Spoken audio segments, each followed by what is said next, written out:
Hi అండి, welcome to my channel flavourful delights Telugu.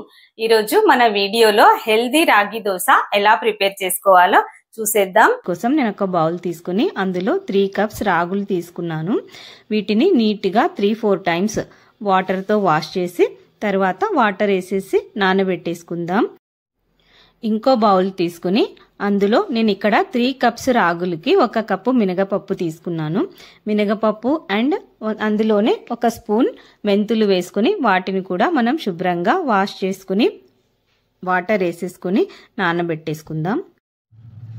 మినగపప్పు రాగులు మనం గ్రైండ్ చేసుకునే హాఫ్ అన్ అవర్ లేదా 1 అవర్ బిఫోర్ నేను ఒక బౌల్ తీసుకుని అందులో 1 గుప్పెడు అటుకులు వేసుకుని అటుకుల్ని కూడా నీట్గా వాష్ చేసుకుని నానబెట్టేసుకుంటున్నాను. అటుకులు ఆప్షనల్ అండి, వేసుకోవచ్చు. వేసుకోకపోయినా దోశలు చాలా బాగా వస్తాయి. రాగులు 7 అవర్స్ నానబెట్టానండి నేను ఇక్కడ. ఇవన్నీ ఇప్పుడు బాగా సోక్ అయిపోయాయి. మిక్సింగ్ జార్లో వేసుకొని మెత్తగా గ్రైండ్ చేసుకుందాం. అందులో మనకు కావలసినంత వాటర్ యాడ్ చేసుకొని గ్రైండ్ చేసుకుందాం. గ్రైండ్ చేసి పెట్టుకున్న పిండిని ఒక బౌల్లో వేసేసుకుందాం. అండ్ ఇప్పుడు అదే మిక్సింగ్ జార్లో మనము మినగపప్పు అండ్ అటుకులు కూడా వేసి వాటికి సరిపడా వాటర్ కూడా వేసుకుని మెత్తగా గ్రైండ్ చేసుకుందాం.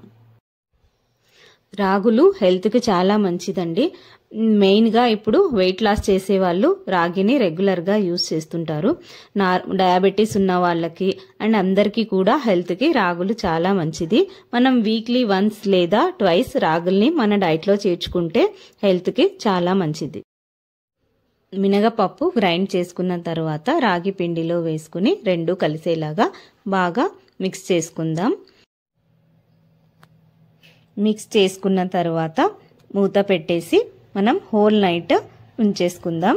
దోశ అంటే ఇష్టం ఉండని వాళ్ళు ఉండరు కదండి. సో రెగ్యులర్ దోశ కాకుండా ఇలా రాగి దోశ ప్రిపేర్ చేయండి, హెల్త్ కి చాలా మంచిది. తర్వాత నెక్స్ట్ డే మార్నింగ్ మనం ఓపెన్ చేసి చూస్తే చూసారా పిండి ఎంత బాగా పొంగిందో.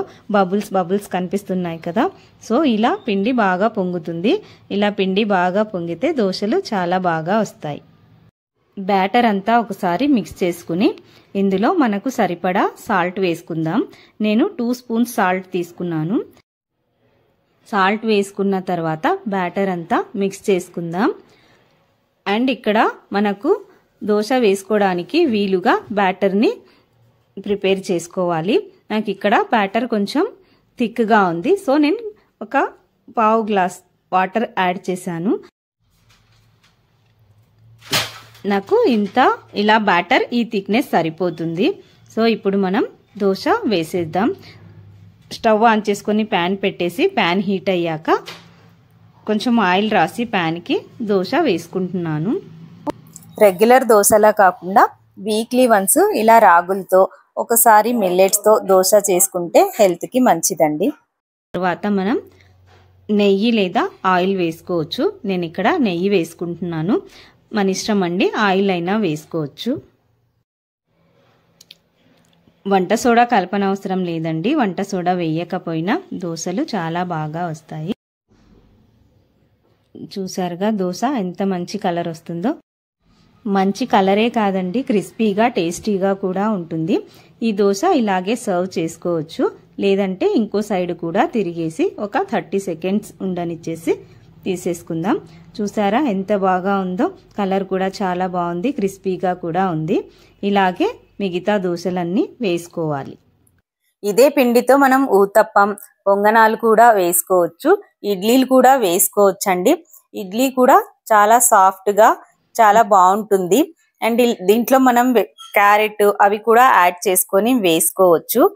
ఇడ్లీ కూడా చేశానండి నేను. చాలా సాఫ్ట్గా చాలా ఫ్లఫీగా మంచిగా వచ్చాయి ఇడ్లీలు కూడా. అంతేనండి, మన టేస్టీ దోశ ఇడ్లీ రెడీ అయిపోయింది. మీరు కూడా తప్పకుండా ట్రై చేయండి. మీకు ఎలా కుదిరిందో నచ్చిందో లేదో కామెంట్ చేయండి. వీడియో నచ్చినట్లయితే ఛానల్ని లైక్, షేర్ అండ్ సబ్స్క్రైబ్ చేయండి. Thank you for watching. Bye bye.